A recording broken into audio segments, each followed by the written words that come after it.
بسم اللہ الرحمن الرحیم۔ السلام علیکم۔ انجمن فروغ اردو کے اس یوٹیوب چینل میں آپ کا پرجوش خیر مقدم ہے۔ کل کی ویڈیو میں ہم نے پریم چند کی کہانی، مشہور کہانی کفن کے ابتدائی حصے پڑھے تھے اور اس کے الفاظ معنی پر غور کیا تھا۔ آج اس کے بعد ہم لوگ دیکھیں گے کہ کون سے الفاظ معنی مشکل ہیں اور کن کا معنی کیا ہے، اور ایک لفظ کے کئی معنی ہوتے ہیں، لیکن ہمیں یہ دیکھنا ہوتا ہے کہ اس افسانے میں سیاق و سباق کے حوالے سے کون سا افسانہ زیادہ مناسب ہے، موزوں ہے۔ تو مجھے امید ہے کہ آپ لوگ اس ویڈیو سے مستفید ہو رہے ہوں گے۔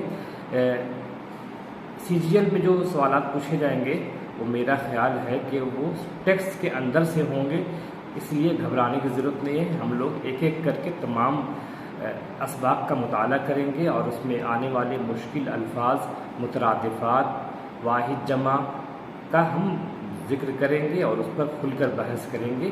اور آپ لوگ اس ویڈیو کو زیادہ سے زیادہ شیئر کیجئے تاکہ زیادہ سے زیادہ لوگ مستفید ہو سکیں، جھارکھنڈ میں اس کا دائرہ بڑھ سکے اور اردو سے محبت کرنے والے اس کا فائدہ اٹھا سکے۔ تو آئیے دیکھتے ہیں ہم لوگ اگلا حصہ۔ چماروں کا کنبہ تھا اور سارے گاؤں میں بدنام۔ گھیسو ایک دن کام کرتا تو 3 دن آرام۔ مادھو اتنا کام چور تھا کہ گھنٹہ بھر کام کرتا تو گھنٹوں بھر چلم پیتا، اس لیے انہیں کوئی رکھتا نہ تھا۔ گھر میں مٹھی بھر اناج ہو تو ان کے لیے کام کرنے کی قسم تھی۔ جب 2-1 فاقے ہو جاتے تو گھیسو درختوں پر چڑھ کر لکڑیاں توڑ لاتا اور مادھو بازار میں بیچ آتا۔ جب تک وہ پیسے رہتے دونوں ادھر ادھر مارے پھرتے۔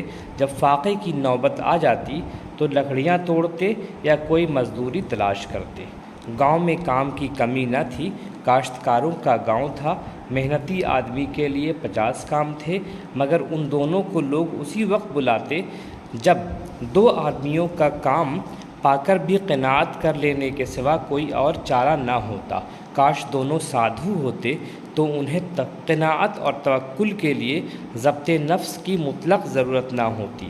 یہ ان کی خلقی صفت تھی۔ عجیب زندگی تھی۔ ان لوگوں کو گھر میں مٹی کے 4 برتنوں کے سوا کوئی اثاثہ نہیں تھا۔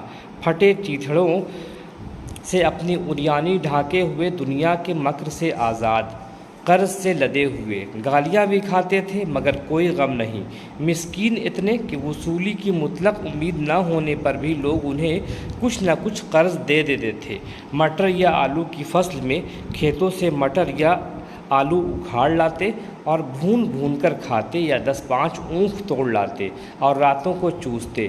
گھیسو نے اسی زاہدانہ انداز سے 60 سال کی عمر کاٹ دی اور مادھو بھی سعادت مند بیٹے کی طرح باپ کے نقش قدم پر چل رہا تھا، بلکہ اس کا نام اور بھی روشن کر رہا تھا۔ اس وقت بھی دونوں الاؤ کے سامنے بیٹھے آلو بھون رہے تھے جو کسی کے کھیت سے کھود کر لائے تھے۔ گھیسو کی بیوی کا مدت ہوئی انتقال ہو گیا تھا۔ مادھو کی شادی پچھلے سال ہوئی تھی۔ جب سے یہ عورت آئی تھی اس نے خاندان میں تمدن کی بنیاد ڈالی تھی۔ پسائی کر کے، گھاس چھیل کر وہ سیر بھر آٹے کا انتظام کر لیتی اور ان دونوں بے غیرتوں کا دوزخ بھرتی رہتی تھی۔ جب سے یہ آئی یہ دونوں اور بھی آرام طلب اور آلسی ہو گئے تھے، بلکہ کچھ اکڑنے بھی لگے تھے۔ کوئی کام کرنے کو بلاتا تو بے نیازی شان سے دگنی مزدوری مانگتے۔ وہی عورت آج صبح سے درج ذیل سے مر رہی تھی اور یہ دونوں شاید اسی انتظار میں تھے کہ یہ مر جائے تو آرام سے سو جائیں۔ جو بولڈ الفاظ ہیں نا، اسی کا الفاظ معنی ہم نے یہاں دیا ہے۔ سب سے پہلے لفظ آیا تھا کنبہ۔ کنبہ بولتے ہیں خاندان کو، قبیلہ کو، بال بچے کو۔ اس سے ایک لفظ نکلا ہے کنبہ پرور، مطلب رشتہ داروں کا خیال رکھنے والا۔ ایک لفظ آیا ہے فاقہ۔ فاقہ بولتے ہیں بھوکا رہنے کو، تنگ دستی کو۔ اس سے 2 لفظ نکلے ہیں، فاقہ کش بھوکا رہنے والا اور فاقہ مستی، یعنی تنگ دستی میں بھی جو خوش رہے، بھوکے رہ کر بھی جو خوش رہے اسے کہتے ہیں فاقہ مستی۔ رنگ لائے گی ہماری فاقہ مستی ایک دن، ایک شعر میں ہے۔ اگلا ہے کاشتکار۔ کاشت اور کار دو الگ الگ لفظ ہیں، دونوں کو ملا کر بنایا گیا ہے کاشتکار۔ کاشت بولتے ہیں کھیتی باڑی کو، کار مطلب کرنے والا، یعنی کاشتکار مطلب کھیتی کرنے والا کسان۔ قناعت کرنا مطلب تھوڑی سی چیز پر خوش ہو جانا، اسی پر صبر کرنا، یا جو مل جائے اسی پر راضی رہنا۔ توکل اسے پڑھتے ہیں، اس کا معنی ہوتا ہے بھروسہ کرنا۔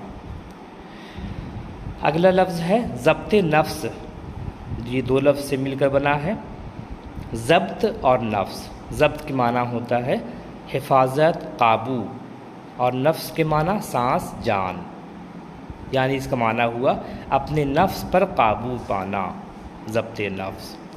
خلقی صفت فطری خوبی ہے نا۔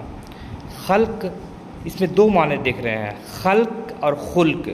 خلق بولتے ہیں دنیا کے لوگ، یعنی اللہ کی مخلوق، اللہ نے جتنی چیزیں بنائی ہیں تمام چیزیں خلق کی ہیں۔ خلق بولیں گے عادت کو، خلق مطلب عادت پیش سے اگر ہو تو۔ اگلا ہے اثاثہ۔ اثاثہ بولیں گے سامان کو بولتے ہیں، جمع کیا ہوا سرمایہ سامان اثاثہ بولتے ہیں، سے لکھیں گے۔ عریانی مطلب ننگا پن، برہنگی، عریانی۔ مکر، مکر و فریب، یہ دو مترادفات آتے ہیں، مکر و فریب۔ تو مکر کا معنی دھوکہ، فریب عکاری ہے، عیاری۔ مکر و فریب مترادف ہے یہ دونوں لفظ۔ مسکین اس کا معنی ہوتا ہے غریب، مفلس، جس پر ہاں خاص بات یہ ہے جس پر زکوٰۃ واجب نہ ہو وہ مسکین کہلاتے ہیں۔ اگلا ہے مطلق۔ مطلق کے معنی ہوتا ہے بالکل، قطعی، آزاد۔ یہ مطلق دوسرا ہوتا ہے مطلق بالکل، اور ایک معنی ہوتا ہے مطلق مطلب آزاد، جسی سے بنا ہے مطلقہ، طلاق یافتہ عورت کو بولتے ہیں مطلقہ۔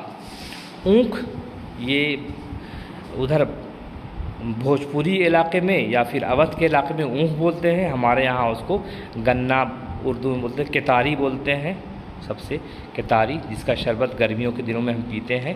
زاہدانہ مطلب زاہد سے نکلا ہے، زاہد مطلب متقی، پرہیزگار، زاہد اسی سے ایک ہے زاہد خشک آتا ہے نا، ایسا متقی جو روحانیت سے محروم ہو اور وہ ظاہری طور پر دکھاوے کرتا ہو، جیسے آج کل لوگ حج کرتے ہیں، ٹوپی لگا کر نماز پڑھنے جاتے ہیں، یہ سب دکھاوا ہی کی ایک قسم ہے، اس سے بچنے کے لیے کہا گیا ہے، احادیث میں اس کی ممانعت آئی ہے کہ ایسی چیز سے بچنا چاہیے۔ زاہد خشک۔ سعادت مند، نیک بخت، فرما بردار، سعادت مند بیٹے کی طرح، جیسے نقش قدم مطلب نقش الگ ہے، قدم الگ ہے۔ نقش مطلب کسی کا نقش پڑھنا، پرچھائی، اور نقش قدم کسی کے پیچھے پیچھے چلنا۔ ایک لفظ آیا تھا تمدن۔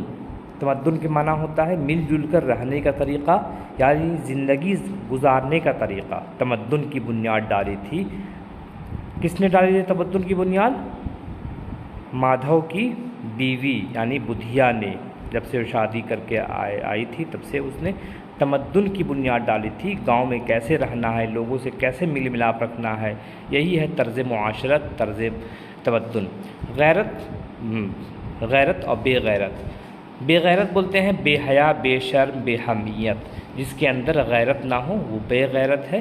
اور بے نیازی، بے نیازی مطلب بے پرواہ، آزاد، خود مختار، اس کو بولتے ہیں بے نیاز آدمی ہے۔ تو یہ ہے کچھ الفاظ معنی، اس باقی ہم لوگ انشاءاللہ کل دیکھیں گے اگلا اقتباس انشاءاللہ۔ تب تک کے لیے اجازت دیجیے، خدا حافظ۔